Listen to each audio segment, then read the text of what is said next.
Agora que conhecemos os satélites naturais dos planetas terrestres, exceto Mercúrio e Vênus, que não possuem luas, vamos conhecer os satélites naturais dos planetas gasosos. Eu sou o JP e sejam muito bem-vindos ao nosso terceiro vídeo desta série sobre as luas no Sistema Solar. Como os planetas gasosos possuem uma grande quantidade de luas, não vamos falar de todas elas em um único vídeo.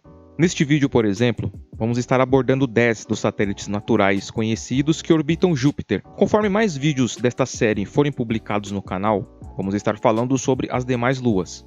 Sendo o maior planeta no Sistema Solar, Júpiter conta com um incrível número de 79 satélites naturais conhecidos até o momento. Os satélites que orbitam Júpiter antes eram classificados através de uma divisão de 4 grupos de satélites. Dentre estes 4 grupos, cada um continha 4 satélites conhecidos na época. Porém, com o tempo foi se descobrindo cada vez mais pequenos satélites dentro de cada um destes grupos. E hoje a classificação fica da seguinte maneira. Ao que se sabe, existe um conjunto de satélites, contendo 8 ao total, que ficam próximos ao plano do Equador. E a partir disto, existem mais 5 grupos, cada um com uma quantidade desconhecida de número total de satélites. Mas atualmente se conhece um total de 79 confirmados e catalogados. Dentre estes, o que recebe maior destaque são os 4 descobertos por Galileu Galilei, que foi um astrônomo, físico e engenheiro.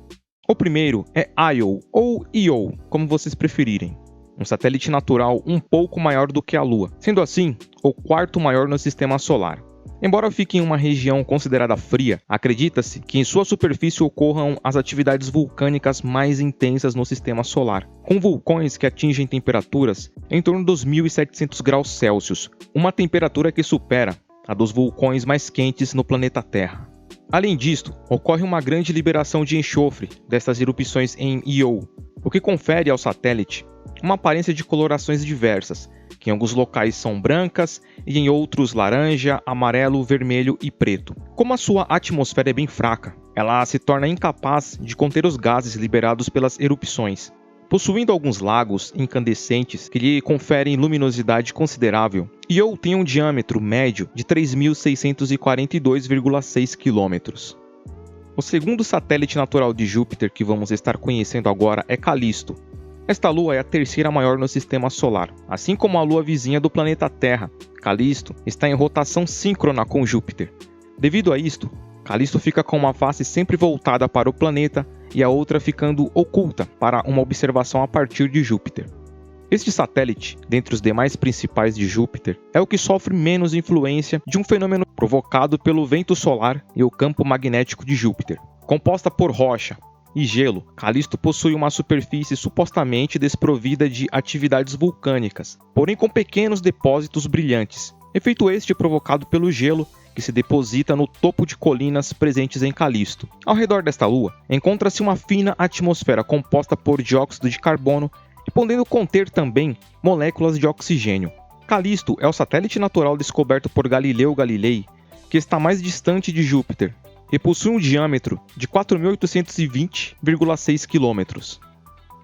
Ganímedes é considerado o principal satélite natural do planeta Júpiter, por vezes chamado de Júpiter 3, sendo o maior satélite natural do Sistema Solar. Ganímedes é a única lua presente no Sistema Solar que possui um campo magnético. A superfície dessa lua é um tanto curiosa, porque ao observá-la notamos 2 tipos de terrenos, as regiões esbranquiçadas e as regiões escuras. A parte esbranquiçada é resultado, ao que parece, de erosões e outras exposições ao espaço, e já a parte escura é por conta do silicato em sua superfície.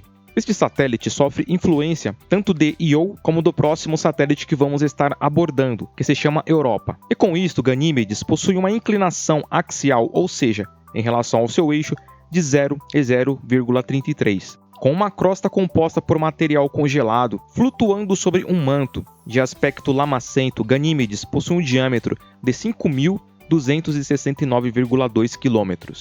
Quando o Galileu Galilei a descobriu, a chamou de Júpiter 2. Esta nomenclatura foi utilizada porque este, dentre Io, Calisto e Ganímedes, é o segundo mais próximo de Júpiter.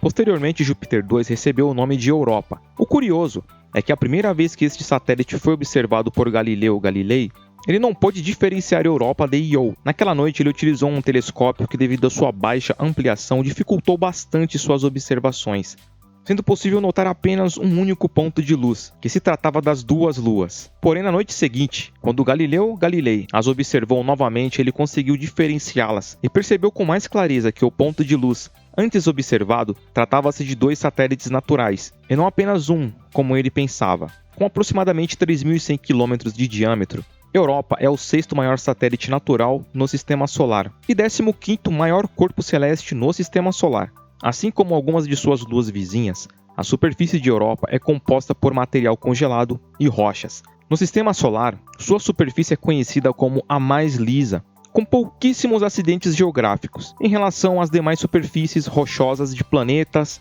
satélites naturais e outros corpos celestes no Sistema Solar. Contudo, existe uma região de Europa que pode conter picos de gelo com alturas de até 10 metros, que são resultado da luz solar, que ao causar rachaduras verticais, propiciam a formação destas regiões mais altas. Depois dos 4 satélites naturais descobertos por Galileu Galilei, também conhecidos como luas galileanas, temos aqueles que foram descobertos ao longo dos anos. O satélite natural mais interno de Júpiter é Metis, descoberto por Stephen Sinott, quando a nave Voyager 2 tirava fotos próximas a Júpiter. Originalmente, este satélite foi chamado de Júpiter 16, e só 3 anos depois recebeu o nome de Metis. Este satélite possui uma forma bem assimétrica, que pode ser resultado de sua alta velocidade em torno de Júpiter, e sua superfície possui um aspecto avermelhado, bem escuro. É composta por crateras e com regiões com material brilhante que acredita-se ser gelo. Metis é um satélite natural com dimensões bem pequenas, se comparado com as luas galileanas, possuindo um diâmetro de 43 km. Este satélite também foi descoberto através de fotos tiradas pela Voyager 2, mas desta vez observadas e catalogadas por David Jewitt e Edward Danielson, em 1979. A Drasteia foi o primeiro satélite natural a ser descoberto por uma nave interplanetária. Porém, não se sabe muito sobre a sua superfície devido às imagens obtidas com pouca resolução. Mas assim como Metis, este satélite também possui uma forma irregular, com um diâmetro de 16,4 km. A Malteia é mais um satélite natural de Júpiter, também com uma forma irregular. As primeiras observações foram feitas pelas naves Voyager e descoberta por Edward Bammard em 1892. A Malteia é um satélite que parece estar liberando mais calor do que ele recebe do Sol e de Júpiter, o que pode indicar que esta lua é afetada de alguma forma pelo campo magnético do planeta Júpiter. Outra curiosidade é que este é o corpo celeste mais vermelho no Sistema Solar, que pode ser o resultado do depósito de enxofre e outros materiais vindos do satélite Io. E além desta coloração avermelhada, em seus desníveis aparecem pontos brilhantes que emitem uma luz de coloração verde. Porém, este fenômeno é desconhecido pelos pesquisadores. A Malteia é um satélite natural de aspecto rochoso, com um diâmetro de 167 km. Thebe foi descoberto em 1979 por Stephen Sinott, através de fotos tiradas pela sonda espacial Voyager 1. Este satélite natural possui um formato irregular e apresenta uma cor avermelhada. Sua superfície aparentemente é composta por um ambiente de material congelado, além de grandes crateras e montanhas. Com um diâmetro de 98,6 km, este satélite natural é o mais externo em um conjunto de luas que ficam na região que engloba as luas internas de Júpiter. O satélite natural Temisto se trata de um satélite que foi descoberto 2 vezes. 2 vezes? Como assim, JP? Bom, vamos lá, vou explicar para vocês. O que aconteceu foi que em 1975, 2 astrônomos, Charles Cowell e Elizabeth Homer, descobriram esta lua, orbitando Júpiter, e a chamaram provisoriamente de S1975J1. Porém, algum tempo depois, devido à falta de observações contínuas, a equipe de astrônomos acabou perdendo esta lua de vista, e ela ficou um tempo esquecida pelos pesquisadores. Em novembro de 2000, uma outra equipe, constituída pelos pesquisadores Scott, David, Yanga e Eugene, descobriu o que aparentemente seria um novo satélite natural, orbitando Júpiter, e deram o nome de S2000J1. E conforme foram obtendo mais informações sobre esta lua, notaram que ela se tratava do satélite descoberto em 1975 por Charles e Elizabeth, E em 2002 foi atribuído oficialmente o nome de Temisto ao satélite redescoberto. Temisto possui um diâmetro de apenas 8 km e sua órbita faz um percurso bem distinto do percurso feito pela maioria das luas de Júpiter, em uma região que fica entre um conjunto de luas e luas galileanas. Descoberto em 1974 por Charles Kowal, no observatório do Monte Palomar, e chamada de Leda, este é o menor satélite natural de Júpiter descoberto até o momento. Porém, ainda não se sabe muito sobre esta lua. A sua descoberta foi feita após o seu aparecimento contínuo em fotos captadas durante 3 noites consecutivas. E além do mais, Leda faz parte de um conjunto de luas de Júpiter que o orbitam no sentido retrógrado, ou seja, o planeta gira em uma direção e estas luas o orbitam na direção contrária.